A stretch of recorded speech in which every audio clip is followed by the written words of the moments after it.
What's the smallest amount of power you've seen someone drunk on? I once helped with first aid at half marathon and one guy had a single job to do. He had to stand at the bottom of a road and direct the runners down one of two roads. Since there were barriers across the road, it was a no-brainer and impossible to screw up in any way, shape or form. He decided that, despite the road being closed to traffic and contrary to the very simple instructions he was given, the runners must run on the pavement. Cars equals road, therefore on foot equals pavement. He screamed at them and forced hundreds of people to squeeze along the pavement, even chasing after anyone who put a foot on the road, yelling at them. People were tripping each other up in the small space, and when I got a couple of first aid patients, I called around to see if I could get someone to stop him because he was drunk on absolutely zero power. Eventually someone shifted him and left no replacement, not even a direction sign, and it all ran smoother than when he was there. Nobody took the wrong road, showing that he was less effective than empty space. A woman created a group on Facebook for one of my hobbies for organizing meetups and stuff like that. She shared it around on other groups and naturally hundreds of others joined. Things only went downhill after that. Nobody was allowed to post except her. Seemingly every comment, mostly related to the meetup details, would set her off and cause her to lash out or ban a member completely. I got banned but can't remember the exact details. I think I responded to a post like, "I can't make it, but everyone have fun," which prompted her to berate and guilt trip me. Eventually she went off the deep end and deleted the entire group to punish everyone. Somebody else created a new group, which everyone joined, and it is still going strong to this day. The canteen lady at my old school. The deputy principal blamed the students for littering what we call juicies, which are like ice blocks, around the school. But what would you know? It was the canteen lady, who me and my friend found scattering the wrappers around the school and claiming it was the students. Makes me laugh to this day. Edit. Just to clarify, the juicies were basically like ice blocks in a plastic wrapper, which had different kinds of flavors and were made up of fruit juice. Every gaming clan I've ever been in. The really fun ones were when the leader would be unable to make it to that night's festivities and would temporarily mod someone else. Almost every time, instant power monger. Next day, what in the frick did you do? And removal. Like they forgot it was temporary. I forget the circumstances, but once my wife and I ended up at a busy theme park during their Halloween festival with an entire booklet of front-of-the-line passes.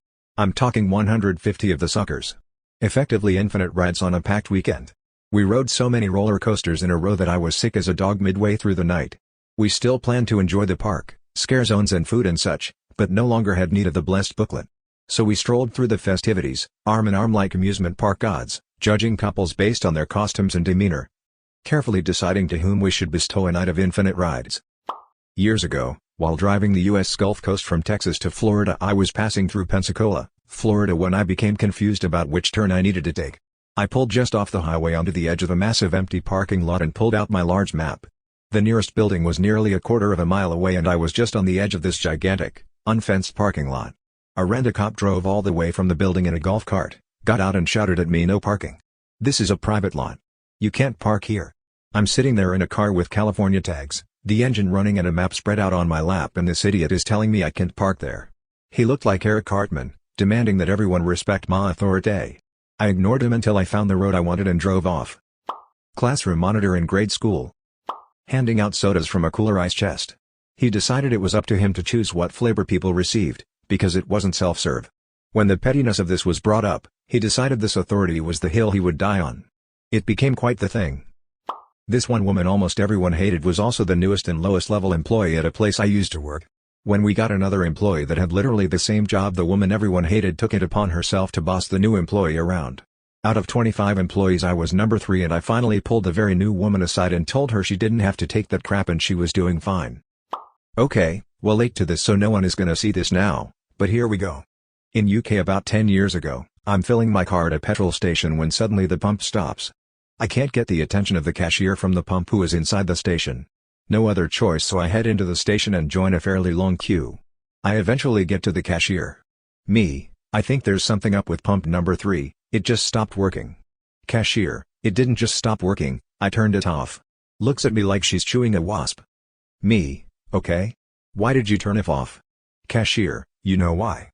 Me, totally confused, I really don't know why. Can you just explain? Cashier shouting to get attention, you were on your phone.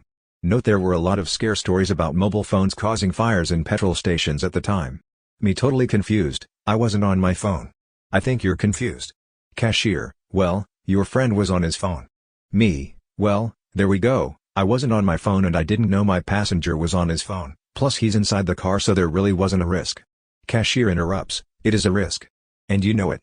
Bollocking from cashier continues and it becomes clear she's on a power trip. Me, "Okay. Can you just turn the pump back on please?" Cashier, "No. I have to reset it, you have to pay for what you've already taken." Me, "Okay," and I hand over £20. Cashier, "I don't have change for a £20. I presume this was bollocks as she was clearly looking to make my life as problematic as possible. Me, "Well, I wanted to put £20 in. How about I go continue filling up the car and I come back and pay you my £20? Cashier very reluctantly agrees. I get back to the car and open the door to talk to the passenger who has been watching all this and asks what the frick is going on. I explain about the crazy cashier and ask him to just put the phone away for her. The cashier clearly keeps me waiting a minute or two before turning the pump on, enjoying the power trip. Now, because I'm pretty wound up at this point and maths isn't my greatest skill, I had to memorize the pump reading as it reset to 0 before it restarted. It was on something like £13.47 and I needed to do some mental arithmetic to work out how much more to put in to hit £20. All done, I thought. I go back into the shop. Queue up again. Get to the cashier, hand her my 20 when she says this isn't the right amount. Me, I had to work it out, which wasn't easy given the situation. Cashier, "Well, I don't know who taught you how to do maths, but you're £1 short." Slightly offended, I've also no more money and no means of paying.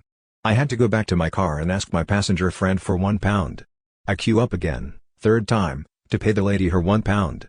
Me, "Here's your £1. By the way, this has all been hugely unnecessarily difficult." Cashier, "Well, maybe if you weren't using your phone while filling up." Me as I'm walking out, and I admit shouting somewhat, "I wasn't on my phone and maybe you weren't such a little Hitler, this would have been over and done with 20 freaking minutes ago." This got a laugh from another person in the shop, but man was I furious about the whole thing. When I was in my late teens, I got a job at the arcade inside my local mall. At first, I was so stoked because I was an avid arcade junkie and I thought it would end up being the most awesome place to work. Sadly, it was absolute misery due to the horrible human being that was the store manager. This woman was so absolutely bitter with her life that she made up for it by making life miserable for the young people who worked there. She was mean, cranky, condescending and would do anything to make sure you understood it was her way or the highway. She'd worked for the arcade company for over 15 years and I guess that is all she had. One of the things she did was assign every worker a set of chores which she called her little chore list as if we were her kids. These chores often consisted of busy work, usually things that didn't need to be done but would take up the entire shift so that you couldn't ever just chill if it got slow. Her philosophy was, if you're on the clock you have to be working even if the work is pointless. The straw that broke the camel's back with me was when one of my chores on the chore list was cleaning the very top of the 15-foot glass windows. I remember asking her why she felt I should get on a ladder and risk falling just to clean windows that literally never get dirty because nobody is dull enough to reach that height. She assured me it was dirty and she would know if I didn't do the chore. She always accused us of not doing the chores she'd assigned or half-assing them. It was absolute insanity. We all did our shit pretty much without fail. Anyway, that night I pulled the 15-foot ladder out of the storage room and started cleaning the very top of those windows. When I got to the very back corner of the store, there was 2 sets of small handprints planted there.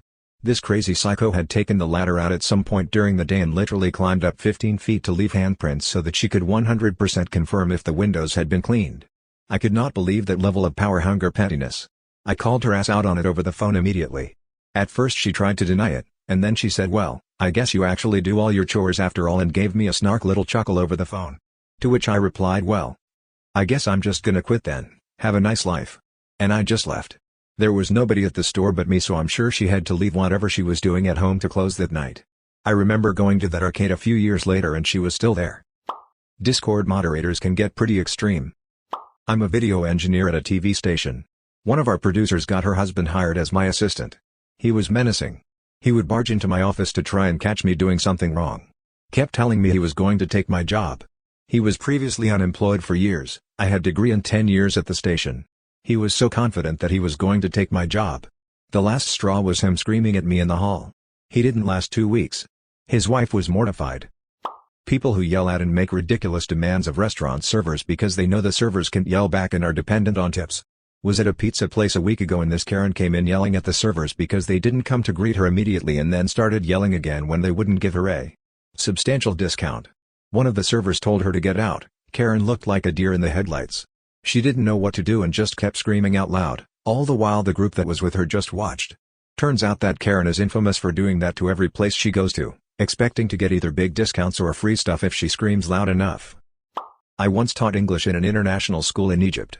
The school was run by an army general in the Egyptian government, and was pretty poorly mismanaged. We had a guy there who was responsible for some general maintenance around the school, but happened to have his office in the same room as the copy machine. Every day, teachers would bring their papers to his room to copy them for class, and every day the man would tell us to leave it on his desk, where there'd be a pile of teacher copies needing to be made. He wanted to make the copies himself. It was not technically his job, but the machine was in his office, and by forcing people to copy through him, he seemed to keep some level of necessary status at school. Copies would always be late, sometimes not being available until the next day. Just depended on how the dude felt at that moment. When my husband and I were getting married, we had to go to City Hall to submit the legal paperwork. We were living in a country where we were both conversational speakers in the language. The secretary of the official we had to meet asked me what my marital status was. I explained I've never been married. She repeated the question. I translated single from English. She continued to be displeased and repeated the question.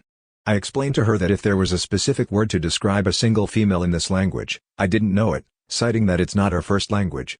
We went in circles like this for at least 3 minutes. She berated us saying that we shouldn't be getting married in that country if we didn't know the right words. Eventually she told me the word I should have been using. She turned to my husband and asked his marital status. He used the masculine form of the word she just told me to use. It was not the correct word.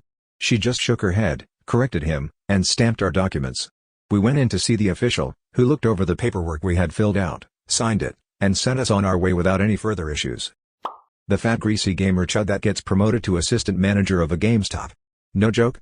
I had a G's store I frequented for years, and the only person that worked there that I hated was this obnoxious walking stereotype. When the PS4 Pro came out, I went to trade in my regular PS4 with controller. It worked perfectly and had some minor wear. This living, gasping shit stain proceeds to try and screw me on my trade-in and say that I can't have the controller that comes with the Pro because mine is damaged. And he needs a controller with the system trade-in, so he was gonna open the Pro I was buying to keep the controller. I flipped my shit on this disgusting shitbag. He cancelled my sale and banned me from the store and said he could because he was the manager on duty. I called the corporate number to complain and I was later informed he had literally been promoted that day and I was the third complaint call they got about him in about a 4-hour span. Needless to say, he was fired almost instantly. It's kinda sad when the gross guy that works at the game store has to flex like that, because people like him clearly have no control in any other aspect of their lives. Honestly, children. It's hilarious to see the looks on their faces when you give them even the slightest amount of freedom. My GFS niece is 5 and one day she's playing Skyrim and her mom leaves the room to hear her daughter go, "Velp, shouldn't have attacked me then. Now you're dead. That's on you." And returns to find her 5-year-old looting a pair of frost trolls. The second one I like to tell involved a classmate in a second-grade field trip. It was a forgettable field trip to an old mine somewhere. But it was the trip back that was eventful. See, my dad liked to go behind mom's strict regimen and spoil us and take us to 7-Eleven to buy junk food just to hang out. So dad is driving a van of about 6 of us and this one kid, we'll call him Adam, is this scrawny dude from a pretty well-off but stricter family that believes that sweet of any kind should not be fed to children. Dad mentions to all of us he's gonna stop by 7-Eleven before we head back to school and get us whatever we want. We're all stoked and excited for the Slurpees, hot dogs, candy and soda that awaits us. Adam is looking kinda confused. He doesn't say anything until we get to the 7-Eleven. We all rush out and tear through the store grabbing whatever our hearts desire. Adam is hesitant and doesn't go in. Dad doesn't ask what's wrong. All he does is walk over, hands him a $20 bill and says, "Don't worry. I'll just say you got trail mix. Now get whatever you want." He spent all $20. Bought a hot dog, 3 sodas, a small Slurpee and oh so many candies and chocolates. He made sure to grab as many different kinds as he had.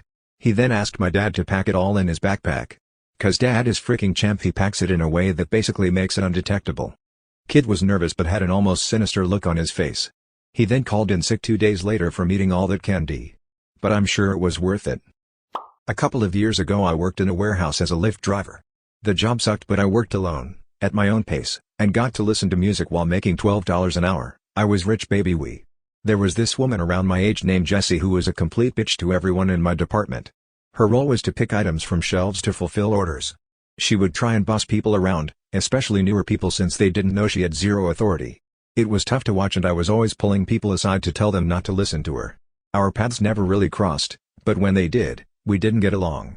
One day, our boss had an emergency and had to dip out for a few hours because his kid had an accident and needed stitches. On his way out, he told the first person he saw that they were in charge and to just let people do their thing. That person was Jessie. Instantly it felt like Thanos getting the final Mind Stone. There instantly was a chill in the air. Babes began to cry. Wildlife fleeing into the horizon. I knew it was going to be a rough night. Jesse immediately starts pulling people away from their jobs to do random, stupid bullshit. People who picked items were now suddenly sweeping aisles despite lifts coming in and out of them. Within an hour, all synergy was out the window. I couldn't help but laugh as I watched from afar. Suddenly, her gaze reached upon me. I looked across the warehouse and saw her rapidly approaching me. I sighed, lowered my lift and prepared to be kind but stern. She gets right up to me and asks, "What are you working on?" As if I don't do the same shit every day, 5 days a week, for the past year and a half being there. She didn't like my answer and states how far behind we are with orders for the night. No shit dude, you pulled everyone from their normal jobs for no reason. She tells me to get off my lift and start picking orders. I tell her I only pick orders once my work is done and I still have shit to do that if I don't get done, we'll frick third shift over. She starts to say something and I just take off. She has a fricking meltdown dude. She's screaming at me as I'm 30 feet in my lift, laughing.